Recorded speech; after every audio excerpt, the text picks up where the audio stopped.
Welcome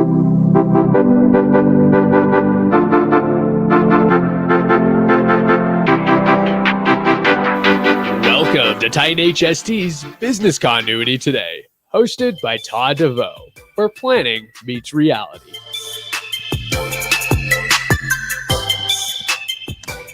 In any moment of a decision, the best thing you can do is the right thing. The next best thing is the wrong thing. And the worst thing you can do is nothing. Theodore Roosevelt. Welcome to Titan HST's Business Continuity Today, and I am your host, Todd DeVoe. And in times of crisis and significant change, information is incomplete, evolving, and sometimes conflicting. Yet leaders must make decisions and take action, and it requires situational insight, not just simply situational awareness. Today, we're talking about the principles written in the book, You're It, Crisis, Change, and How to Lead When It Matters Most. For more information, there's a link down below. It's the NPLI, and they actually teach a full course on this idea here. So according to Eric McNulty and the team at the NPLI, curiosity has several benefits. So research has shown that more curious one is about a topic, it's easier to learn about it. Think about that, right? The things you're interested in, you're going to learn more about. So curiosity stimulates dopamine inside your brain. And there's a reward hormone that's given out, and it releases as much as one receives, as like if you won money or things like this. So things that you're excited about.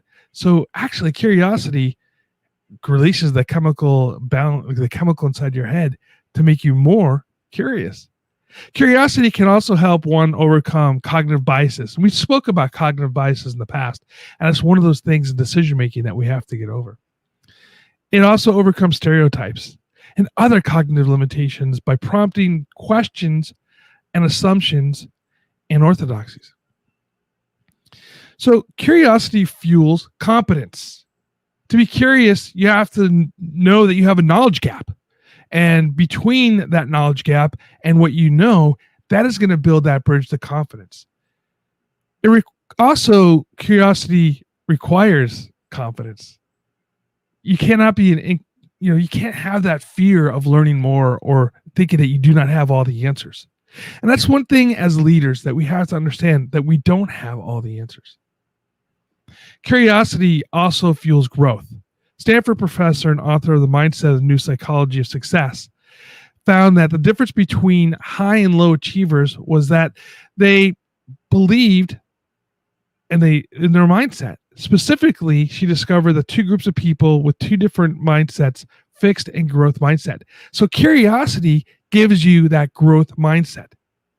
The growth mindset also allows you to build adaptability.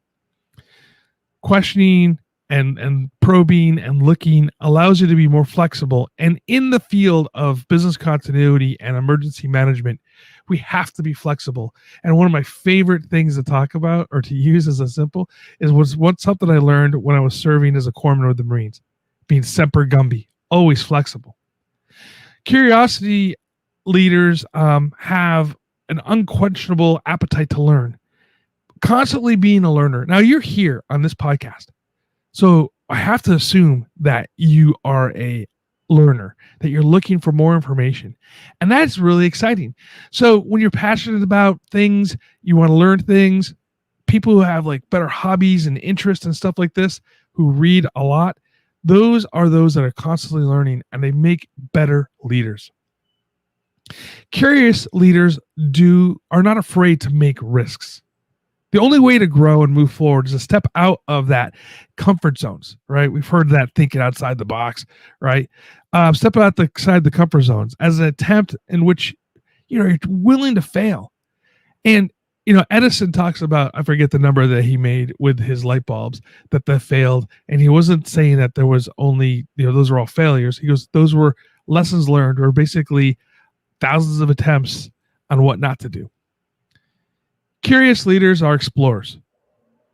They are the modern days of Christopher Columbus and Marco Polo. If you think about, say, an Elon Musk, who is exploring and taking risks into space with SpaceX.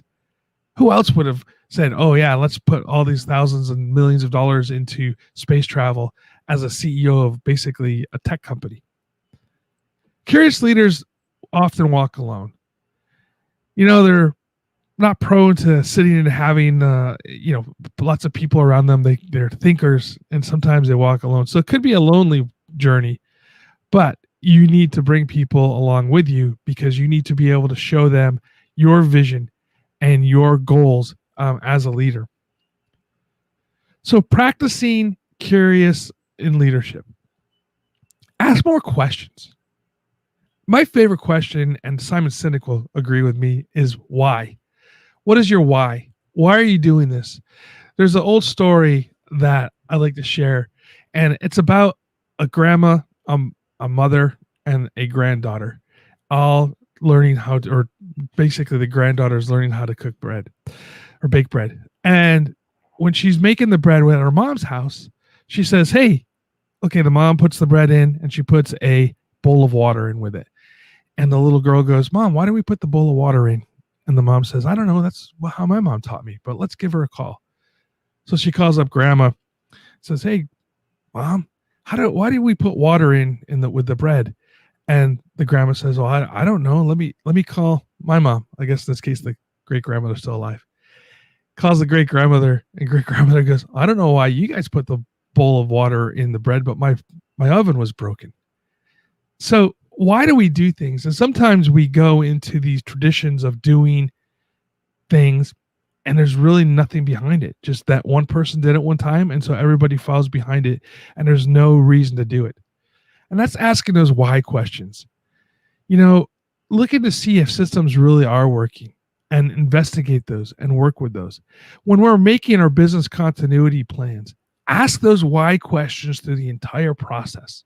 Do we need these things that are happening? And what is it going on? Have more conversations. Seek to understand.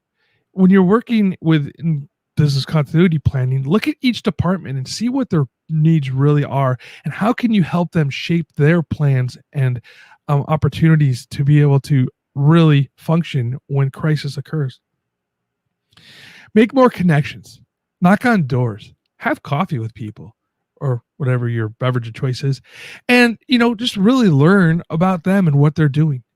It's important to be able to have those connections before a crisis occurs. The old saying is, it's better to exchange business cards over coffee than over the trunk of the car. Don't use curiosity as something that is, disconcernment, right? When people come and start asking questions, engage in that. And encourage your staff and your team to ask questions. The brainstorming sessions sometimes bring out the best ideas and the best plans, and you have to be open to that. And again, when we talked about brainstorming before, you cannot say no. You can only say yes and put those things on the board and work through those and figure out why. Curiosity in leadership helps us move away from our biases. It helps us provide context and understanding and builds connections and trust. Be curious today. Keep searching and ask why. Thank you for being with us today. And visit Titan HST for all your communications needs. And remember, follow us on your favorite podcast player, Facebook, YouTube, Twitter, and join us next week. Until then, stay safe and stay hydrated.